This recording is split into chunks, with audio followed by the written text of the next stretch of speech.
It's a related point to Yoko, to the whole trying to get Yoko to 190, but it feeds into another issue in Jiu-Jitsu as well. And I talked about this on Wednesday, and I was just talking to Jim about it.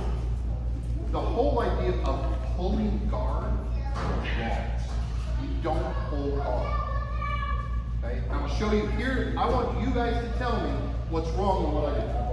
I want you guys to decide what did I do wrong. Okay? So I'm going to pull guard the way we tend to do it. So what's wrong with that? Hold straight. Hold him straight, but what else? You're not really an advantage. Exactly. I'm pulling him into me. Did he have good base? Did he have good posture? Did he have good grips? So what advantage do I have? Zero. All right, I'm in guard.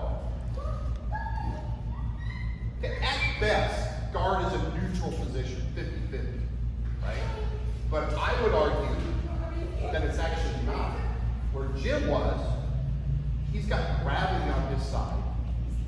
Anyway, no matter what, if he's upright in guard, he's got gravity on his side. But now he also has base, posture, grip. It's not 50-50. It's 55-45. Hell, it's 60-40. All right, I'm in guard, I'm on the ground. I can start my fight. But who actually has the advantage? Who has a better chance of accomplishing the next step? Me or Jim? Jim.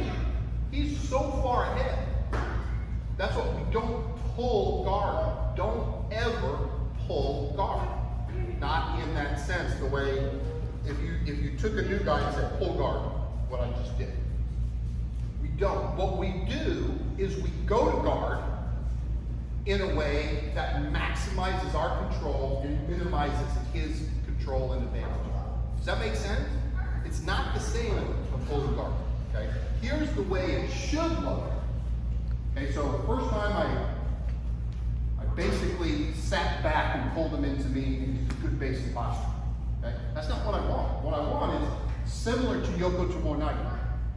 Right? I want to break that as fast as I possibly can. So instead of sitting back, maybe it's much more like this. Now watch where my hips go in relation. Whereas before I just pulled and kind of sat down. This time, now it's who has the advantage? At the very least, can we argue that that's closer to 50-50? Yeah. Okay, base's okay. Posture's not terrible. Was your grips what you wanted? No. So, but I was. You see my grip? You see my posture? You see I had guard locked in? Maybe we can even argue that in that moment, it's actually not 50-50, but it's leaning 52-48, it's just arbitrary.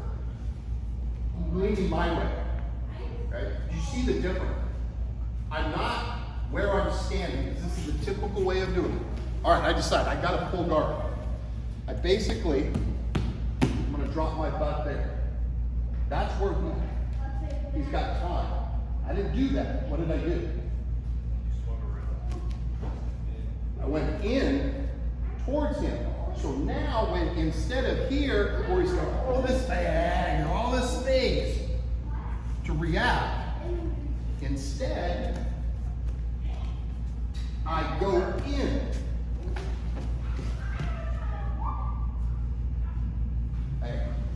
Physically, putting one foot on his hip, having the same grip, dropping my butt to the mat. Same exact thing between those two. But the outcome's totally different, right? And that's the difference. I don't sit down and pull him into my guard. I go drive into him and I pull him into my control. Does that make sense? That's why that mentality goes well with Yoko to 190. If I do Yoko the same, if I do it the wrong way, it's never going to work. But if I drop under him, boom. Not only do I have the points for the throw, now I'm on top and he's on the bottom. Okay? And the entire difference was, but But the majority of it is where my hips are in relation to hip. Pulling guard, I'm out here. Pulling him into my guard under control is my hips under hip. Does it make sense?